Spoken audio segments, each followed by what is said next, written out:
حضور علیہ الصلوۃ والسلام نے ایک موقع پر ارشاد فرمایا، جو آدمی دن میں 12 رکعتیں نماز پڑھے بنی لہ بیت فی الجنہ، جنت میں اس کے لیے محل تیار کیا جاتا ہے۔ یہ روایت بیان کر رہی ہے حضرت ام سلمہ رضی اللہ تعالی عنہا، حضور کی زوجہ ہیں حضرت ام حبیبہ رضی اللہ تعالی عنہا۔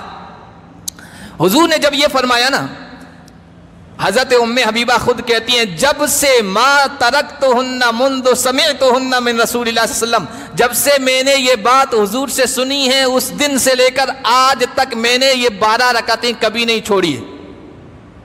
اور آگے سنیے، حضرت ام حبیبہ سے روایت کر رہے ہیں ان کے شاگرد انبسا بھی یہی کہتے ہیں، جب سے میں نے ام حبیبہ سے یہ بات سنی ہے میں نے یہ 12 رکعتیں کبھی نہیں چھوڑی ہے۔ انبسا سے روایت کرتے ہیں عامر بن عوس، وہ اپنا عمل نقل کر رہے ہیں کہ جب سے میں نے انبسا سے یہ بات سنی ہے کبھی یہ 12 رکعتیں نہیں چھوڑی ہے۔